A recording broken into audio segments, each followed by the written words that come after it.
My name is Jo Causon and I am the CEO of the Institute of Customer Service. And today is really important because customer service, customer experience has never been more important. Today I'm going to share with you a few insights into what really matters to the customer and importantly why this matters to the economy and to organisational performance. So I hope you have a great day and thank you very much for inviting me to be here. Good morning, everybody. It's a real pleasure to be here with you today. And I don't know how many of you know the Institute, have heard of the Institute. Oh, don't be shy. You have to kind of work out that actually I'm all for audience participation. You're going to be sat for a long time. So let me just tell you a little bit about the Institute before I kick off. So our role, my mum asked me what I do for a living most days, and our role really is to help organisations to improve the customer experience that they are actually delivering for their customers. And why do I believe that is so important? Because it has a major impact in terms of the individuals that work inside the organisation's own performance, and ultimately, in the UK, the whole UK GDP. So, this matters. This customer experience, customer service is not a pink and fluffy subject area. And I'm probably on record for actually saying that. It's really important in terms of driving much greater GDP for the UK. So you can read much faster than I can speak. And one of the interesting things about the Institute is that we are pan-sector. So we have organisations from many different sectors as part of our membership. And that's really important when we want to benchmark outside of a particular sector to understand where we are performing in terms of relative performance. Here's some examples of some of the organisations. I'm sure BT is in the audience today. Yay, good to see BT. So you are members of the Institute. And also O2. I know you have Mark speaking later. Don't think Mark's with us yet, but a couple of examples. So why does this all matter?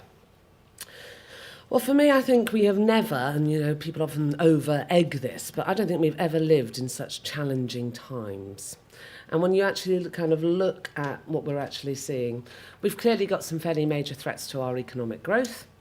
The world economy is slowing, the impact potentially of China, certainly increasing competition and the entrance in many sectors of challenger brands, so new brands actually entering into our world. Beyond austerity, we are still living, particularly in the public sector, but that has an impact wider in terms of some of the austerity measures that we're taking. Regulation, and what is the role of regulation and the changing role of that. And clearly on the 23rd of June, for those of us in the UK, we have a chance to vote, and I won't get myself into trouble in terms of saying which way you should vote. But also the whole kind of complexity, I think, is what I'm trying to say, in terms of the environment that we are now working in. And one of the big things for me, though it's written quite small here, is around data and insight. Because data and insight for me is absolutely the future in terms of creating that right customer experience that we're trying to drive. So, UKCSI. Who in the audience has heard of the UKCSI? I did tell you this. Good. We're getting there in terms of people contributing. So the UKCSI has been in existence for 7 years. And really it's a barometer. It tracks the state of customer satisfaction across 13 different industry sectors in the UK. And it gives us a very good picture, top-line picture, about where customer satisfaction is going. And as you can see, after a period of quite considerable growth, customer satisfaction in all industry sectors fell off a cliff, quite dramatically. And now what we're seeing is, and I think this graph is a bit kind, really, because it's showing a bigger upturn than maybe potentially we're seeing, but we're seeing a levelling and a slight increase in terms of overall customer satisfaction. But there's some really fundamental things that sit within the UKCSI, which I think are particularly pertinent to this audience. There is absolutely a variable performance between sectors, but also importantly organisations. So, averages tell you one thing. It's about the mixture of organisations inside each of those sectors. The other aspect is we know that scoring 8.9 isn't good enough anymore. So it's about the levels that we're trying to hit in terms of the levels of customer experience and satisfactions. And really interesting for me in the latest wave, and I should have said that the UKCSI has over 40,000 responses, 10,000 individuals respond to it. So it's a fairly major survey. And in the latest wave, what was really interesting was the amount of that really mattered in terms of customer priorities around the employee engagement piece. Now, we all know that in this audience, but it has come to a greater fore than perhaps it was in previous experiences. Okay, UKCSI, as I said, by sectors. Top performing sector, I normally ask for audience participation in this point, but I haven't. So the top performing sector is the retail sector. Yeah? You can have a copy of these slides. It's very happy to share them. Mid-table, we have insurance, banking, building societies. And towards the bottom, and at the bottom, we have transport, public services, utilities, and sadly, which is why I'm here today, the telcos sector. Anyone surprised by that? There's a few nods saying no, okay. What I was surprised about, and I think this is quite important, is that actually the utilities sector, this is not going to be good news, you're not going to throw anything at me, I hope, but the utilities sector has historically been at the very bottom. And in the latest wave, the two swap round. Yeah, so that's quite an interesting piece. Actually, 4 companies improved by 1 point or more, 12 companies received the same score, and companies registered a fall of 1 point since the January 2015. Okay. So, who's the top performing organisation in the UK?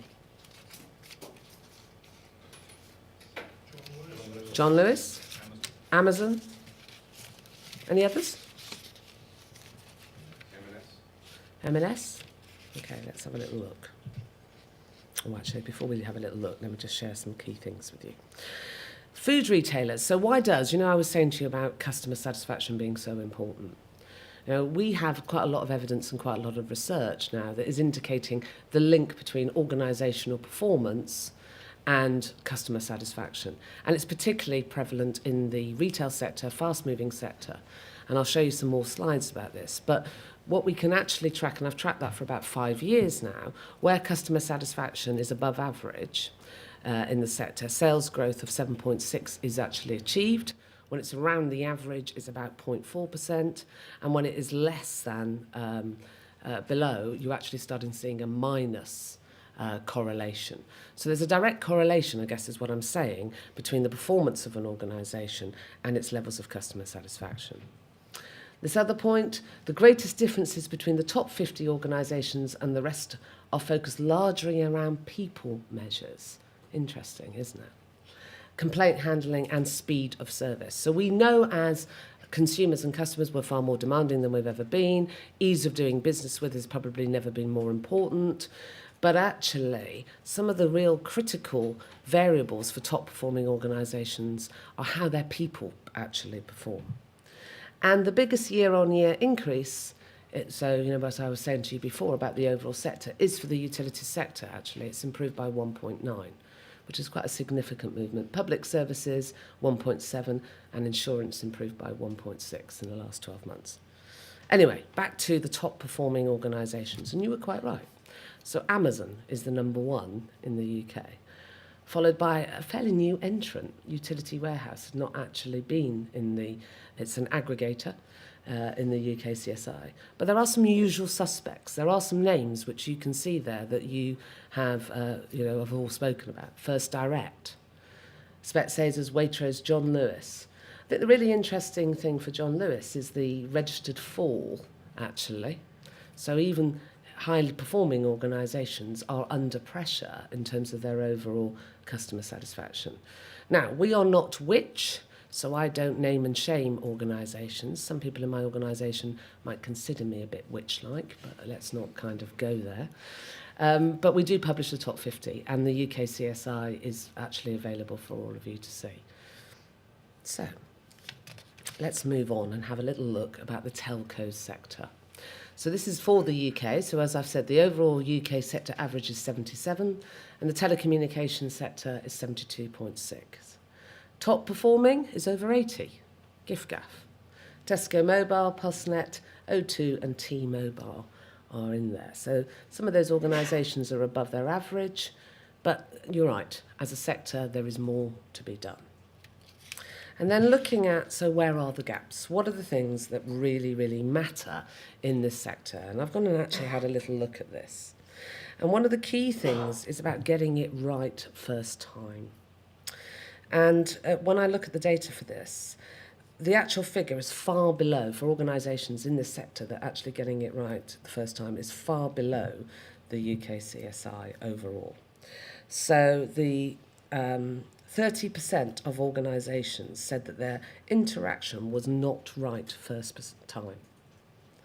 And then when we actually look at what's the differences in particular channels, from a channel perspective, over the phone is the channel with the widest gap in satisfaction between the UK overall average and the sector.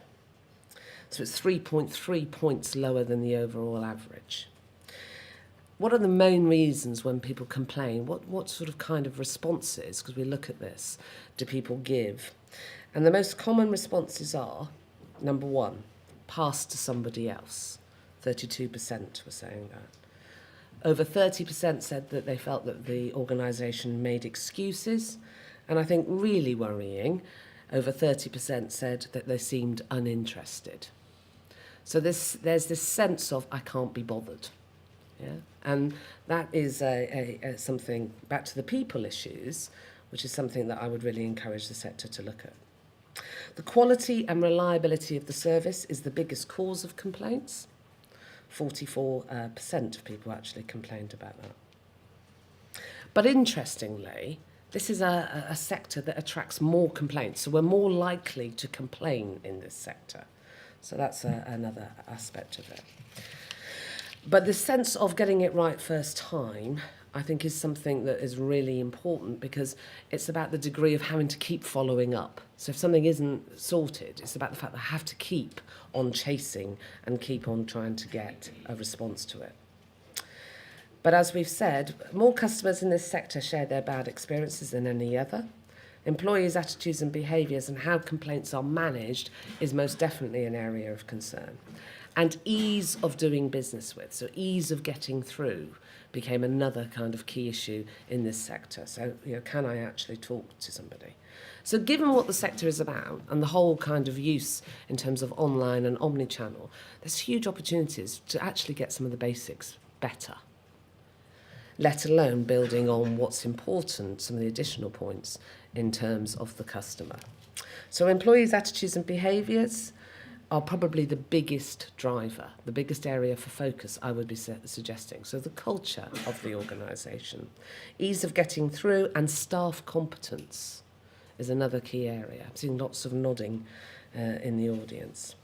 But also, in the age that we are living in, openness and trust and transparency is also another key area. So this whole area of trust, and I'll show you some slides in a little bit about the direct correlation between customer satisfaction and trust levels and scores. So what about across Europe? And this was really interesting, and this is a piece of research that the Institute has just undertaken. I wanted to look at how well the UK was doing in terms of overall customer satisfaction. And yeah, there's a few kind of surprised faces in the audience, I can see, in terms of where does the UK score. And we are actually going to analyse this quite in a lot more detail, actually, because I think there's some interesting cultural differences, and there's also potentially some interesting behavioural differences. But interestingly, the UK does score above its European counterparts. The survey size was over 9,000, so it's not as big as the UKCSI, and it looked at 7 different sectors. So I'll show you it by sector as well. So the media is on the bottom left, as you can see there, and the overall score for the UK, as I've already shown you, is 72. Our nearest counterpart is the Netherlands, which is nearly 70. But actually, I think there's some really interesting variables that sit underneath this data, and we will be coming out around about June time with more analysis on this, which I will share with you. But I thought it would be quite interesting, given that we're a European meeting today, to kind of give you some top-line or headline results. There are a couple of people that are surprised, Is anybody else, any other reaction to this, or is it what you might kind of expect? I mean, overall, what I would say is the sector is still not doing particularly well, even across Europe, is what I would be saying. So if you look at it in terms of other sectors, there's still some distance to actually travel. And interestingly, what I can tell you is even from the top line level of research, the similar issues matter. So there are 5 key priorities for customers. And those 5 key areas are the professionalism of our staff, their relevance, their ability to resolve problems, issues and challenges. Secondly, how easy an organisation is to do business with. Comes up time and time again across all channels. So not just around one particular interaction. The product service quality and the experience that I'm expecting. And you know, I said to you about the fact that actually as consumers and customers, we don't benchmark against that sector. We benchmark out of sector. So I'm constantly comparing my experience with a telecommunications organisation with my favourite retailer, for example. Problem solving, and it's not about necessarily the outcome of the problem, it's about how I was made to feel. This feeling bit is quite interesting through the process. And then timeliness. How timely was the response? So an interesting insight, and those kind of key areas are the same, actually, across Europe. The weightings might be slightly different, where we put the emphasis in terms of importance. But there is still some way to go, I guess is what we're saying. Now, I mentioned this before about customer priorities, and I find this really, really interesting. So when we look at what are the top things that customers are looking for, look at that. It is about the staff, competence of staff. So either in person, staff doing what they said they will do, so keeping our promises, competence, helpfulness, the handling of the complaint. Now look at the other piece, which often we get the other end of the scale. People often challenge me around this, is the importance of price and cost. Okay. Now this is across the whole of the UKCSI, but what I will tell you is over 25% of us are prepared to pay more for the service experience that we actually are looking for. And over 50%, well over 50%, are interested in the balance between price and experience. So value, you know, what value do I actually put on my customer experience? And there is only a very small minority, about 15%, that are actually interested in price alone. So often we get caught in the whole kind of piece around the importance. And what we're seeing, and you know, I think it's quite interesting in the latest UKCSI, why I think we've seen a rise of the competence of people, is that people are very, very frustrated. So what you're seeing is a mixture between transactional activity. So as artificial intelligence gets better and smarter, more of what I would call transactional activity will be done through artificial intelligence, which is a good thing. Absolutely. But on top of that, I've come to expect that. So the point of differentiation is in the relationship. So the focus is where we spend our time separately in terms of creating those relationships. And that's a really important trend. And as I said, artificial intelligence really starts to get hold, it will deal with what I call low-level transactional issues very, very quickly. So our focus needs to be on what training and development we're giving to our people in order to be able to deal with more complex issues or challenges.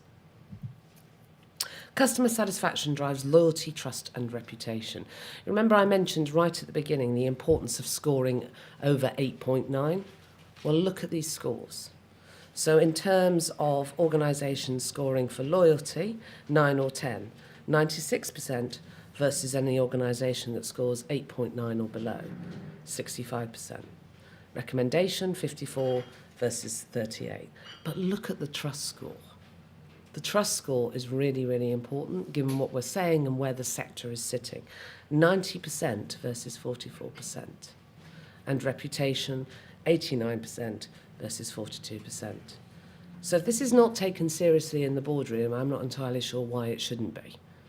With figures and scores like that, it's absolutely critical that organisations really need to focus their energy and effort on getting this right. Here's the examples, as you can see. So as I said to you, there's a correlation between loyalty and customer satisfaction. So looking at those pieces. Obviously, some of the challenges that some of our providers, such as TalkTalk, have had too, in terms of data and security, I think is quite interesting. Clear links to recommendation, and clear links, as I've already said, to the trust. So more to do, I guess, is what I'm saying for. But it's not so bleak in the fact that there is plenty to play for and fantastic opportunities for organisation. I already showed you this. So this is an example in the retail sector. Now, I'd be a very rich woman if I could say to you, do these 5 things and your share price will increase by X, Y, and Z. But as at least one member in this audience knows, it is something that is my holy grail, and it's something that we are really, really focused on in terms of being able to demonstrate what are those key drivers that drive overall satisfaction and long-term sustainability. We're working at the moment with a fund manager, and we have been able to prove across all industry sectors that over a period of time there is a direct correlation between customer satisfaction and the sustained performance of an organisation. So what I would be strongly saying to you is that customer satisfaction, customer experience is a predictive indicator. So when you look at this in particular, if you looked at the last 7 years' worth of trends, there is a very large retailer, which we will remain nameless, whose customer satisfaction scores were going one way for a much longer period, and then the financial results also then followed.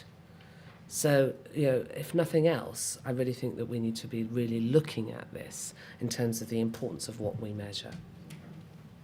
So as we've said, over the phone is a key channel in this sector with potential for improvement, and particularly the ease of getting through and staff competence. And it's interesting, and each of you I know will have a mixture in terms of web chat. It's about the range of and the choice of contacts that actually is important. So not choice from me as an organisation, but definitely choice from me as a customer. The online experience shows significant variation between the highest and lowest scoring organisations. So, getting it right across all channels. And as I've already mentioned and stressed quite heavily, the importance of your people in terms of driving overall levels of satisfaction, particularly around the area of about a sense of caring. Can I be bothered? Characteristics of those high-performing organisations. So what do great organisations do? Well, they do well in those 5 key areas, consistently well. And, I mentioned about the terms of the ROI. If you go and have a look at some of their financial performance of some of those top-performing organisations, then they do buck the trend. So consistent across a range of measures and multiple channels. So the ease of doing business with. Point number 2, if you can read it, it's a bit of in white, which is prevent complaints occurring and address them head on, is a somewhat obvious statement. However, I think the point I'm trying to stress is it's how you deal with that complaint. And by the way, the adage around, a complaint that is well dealt with results in a raving fan is no longer the case, by the way, guys. It's still important, and you can still turn people, but it's not to the extent that it perhaps used to be. Insight. We're in a world now where we're looking for much greater personalisation. And back to this point about data and why trust really matters. In an organisation, if I do not trust an organisation, I do not give them their data. Often organisations speak to me about having big data. The truth is they don't have big data, they have a lot of data. And actually the only people that have big data is us as consumers. If I don't trust an organisation, I don't give them the data. Or worse still, I give them mixed data. So there's a really important piece around the trust and the insight that we can actually derive from the information that we have. They have a balanced set of measures. So for me, customer experience or customer service is not just one measure. It is about those basket of measures that make up the importance. They clearly benchmark outside of their sector and look for the very best. They have active employee engagement. Co-creation, I always laugh a little bit about this because I struggle at the end of the day to even co-create my own dinner. But co-creation is starting to become a really big piece, and particularly, as you all know, in your own sectors. So this idea of the customer being inside the organisation and co-creating products and services is a real driver for the future. And I suppose my overarching and most important thing is, where is the commitment to the customer experience? If it is not in the boardroom, if it's not driven at every part of the organisation, then that is not going to be a good position for an organisation. And going back to the UKCSI, what I find really interesting is when you start to look at the number of challenger brands that have started to enter into the overall performance. They don't have the legacy issues, they don't have the challenges which many larger organisations have. But they are starting to eat the lunch of some of the larger organisations. And it is something that I think we should all be aware of. So that's a very quick canter through the UKCSI, and also some thoughts and observations. As I've said to you, the UKCSI is freely available to anybody, and if you've got any specific questions that you want to raise with me, I have to go fairly quickly, but I'm always happy to pick anything up. But I hope that has been interesting to you, so thank you very much.